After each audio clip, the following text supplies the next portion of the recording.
TMI alert, I suffered horribly from constipation as a child. Also, this is going to be the straight poop on regularity and why it's so important. So, buckle up. I am Tanya Abatello. I am a National Academy of Sports Medicine certified nutrition coach, a Kundalini yoga practitioner, and citizen scientist. Citizen science is what we're doing right here, today, right now. So, you ready? Here we go. Constipation. A lot of people are having a lot of problems pooping on the regular.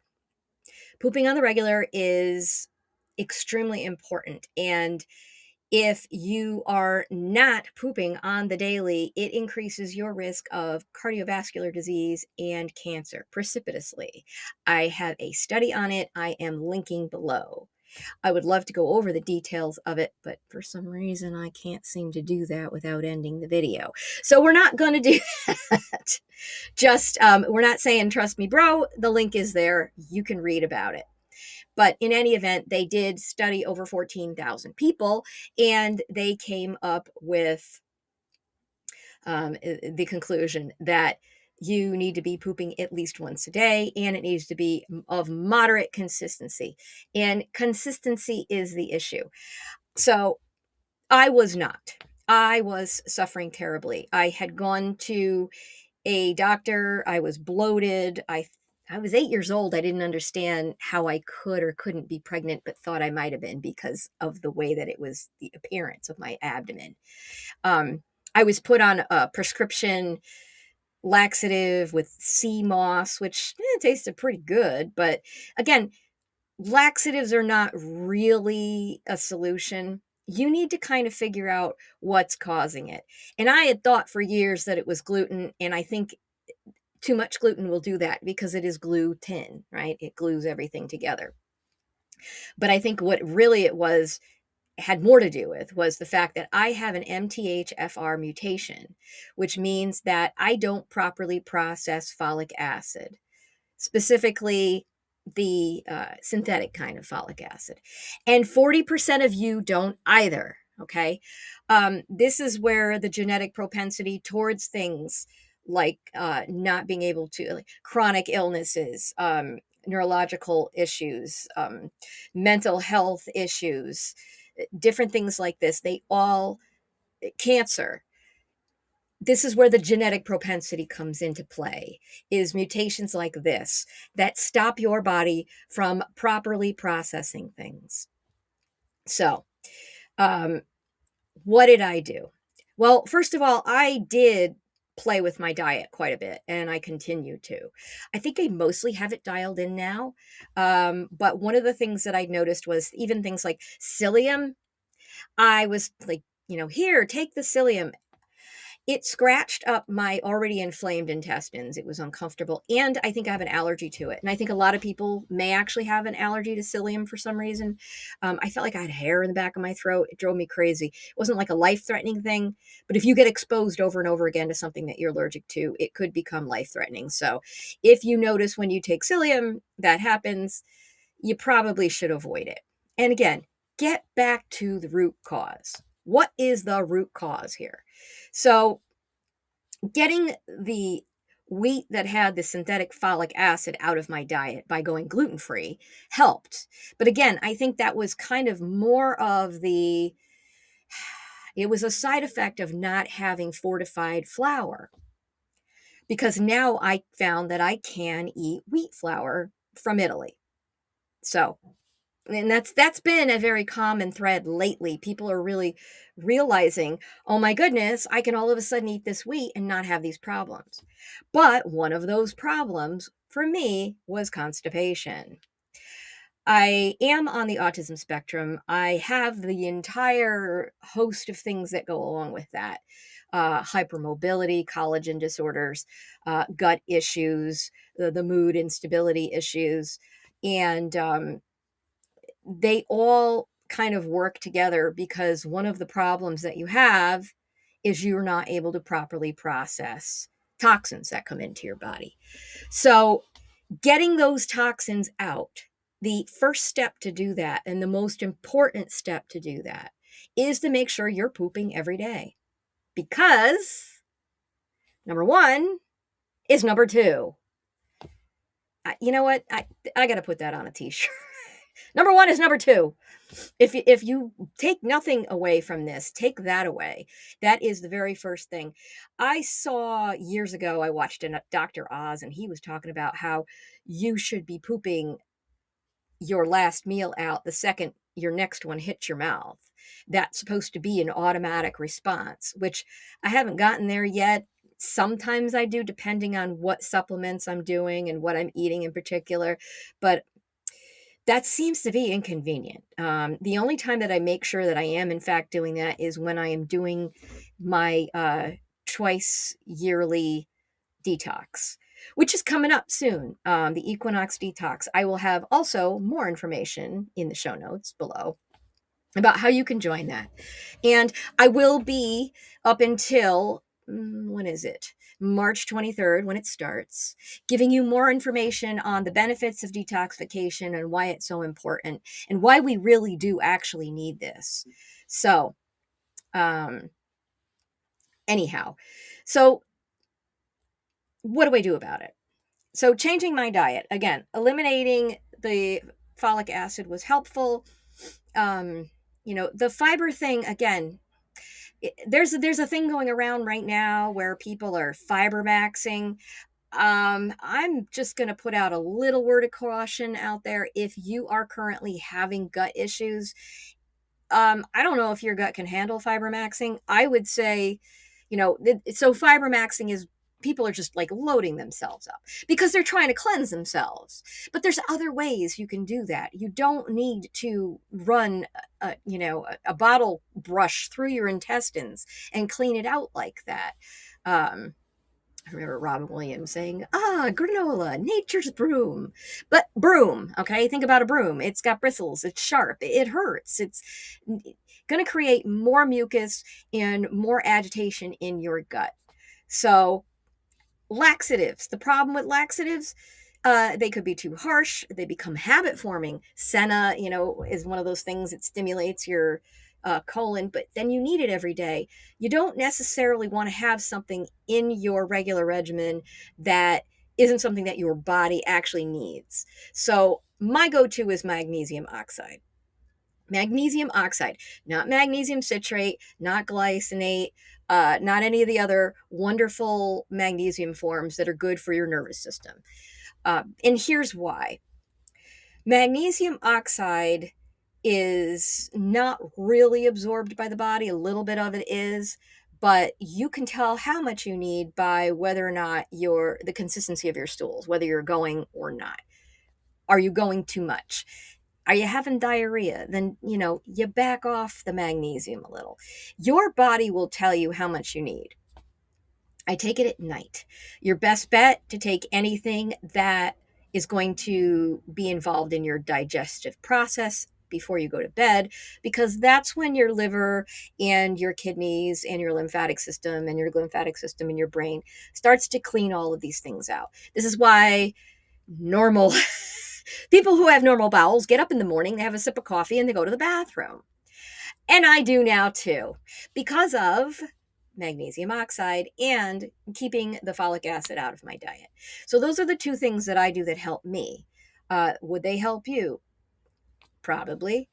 If you are looking for more information about how to do this right, you can always make an appointment with me, or you can join the Equinox Detox.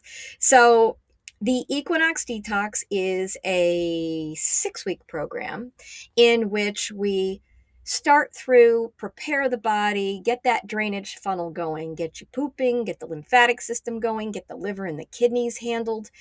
And then we do a cleanse that gets rid of viral load, heavy metals, parasites, fungus like candida, and forever chemicals, pesticides, herbicides. We hit everything with this.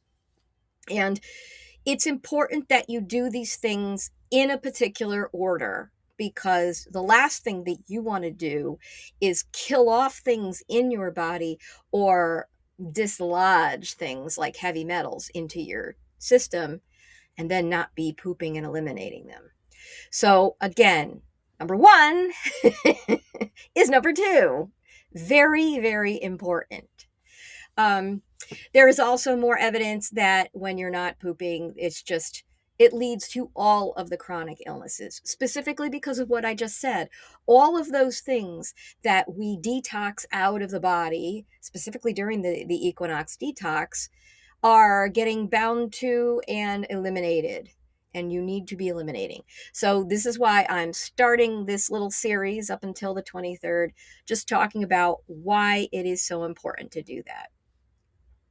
The other thing that you can do, and I will demonstrate really quickly, is abdominal massage. Now, I do this every time when I'm when I'm sitting on the bowl. By the way, the squatty potty is also extremely important because those of us that are in the Western world no longer squat to poop.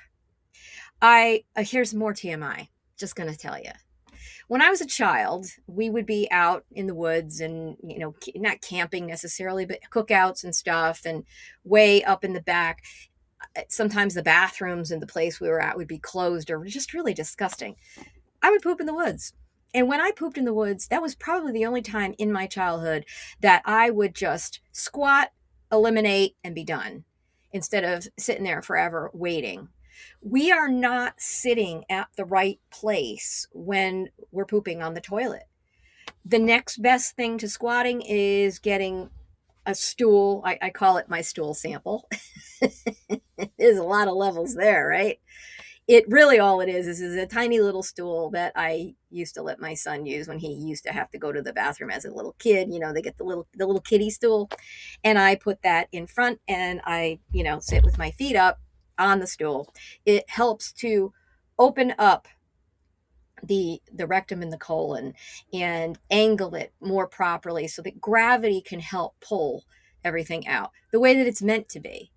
If you have the option to squat, then by all means do that. It's so much better for you. You are less likely to get hemorrhoids and have constipation issues and strain. And it's faster, it's easier. It's just the best way to do this.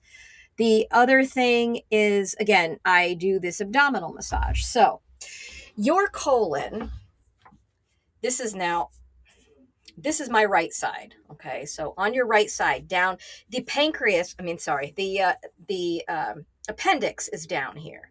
One of the reasons why people get appendicitis is they have chronic constipation. You have chronic constipation, all of that bacteria that is supposed to expel into your colon that stays and hangs out in your appendix because it does do a job, gets backed up and inflamed.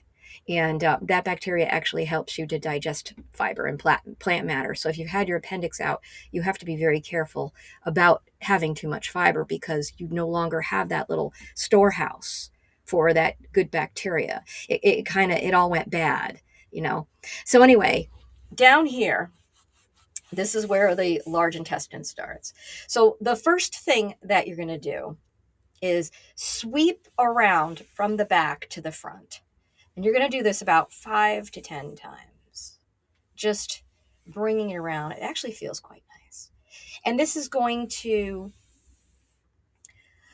stimulate the nerves that come from the spinal column that go to your colon. Then your colon, which comes up, across, and down, and out, you're going to start down here. And let me move back. Going to start down here and stroke up under the rib cage, across, and then stroke down, and then in towards your bladder. And you're going to do this again 5 to 10 times. And what this does is it will manually stimulate those nerves in your colon to do what it needs to do, especially if you're somebody like me who has low gut motility, this is very, very, very, very helpful. You also get a little bit of a liver massage when you go across too, which is very nice. So, always good to have a regular practice when you're trying to make sure that you're regular. This is a regular practice, right? Sorry, I kill myself. Anyway, so in conclusion, number two, pooping every day will help keep you healthy and clean your body out, and it will lessen your chances of getting cardiovascular disease and cancers and autoimmune disorders and chronic illness in general, right? Uh, being careful about fiber intake, watching out for folic acid if you have the MTHFR gene mutation, and getting magnesium oxide every evening. Abdominal massage, and put your feet on a stool. And you want to learn more about this? Join the Equinox Detox starting March 23rd. And the link to join is below. And I really hope to see you guys there. Until then, I will pop on next week quickly. I will be in sunny Florida, and I will pop in and say hello to all of you guys. And stay tuned for our next installment. Bye-bye and have a sparkling day.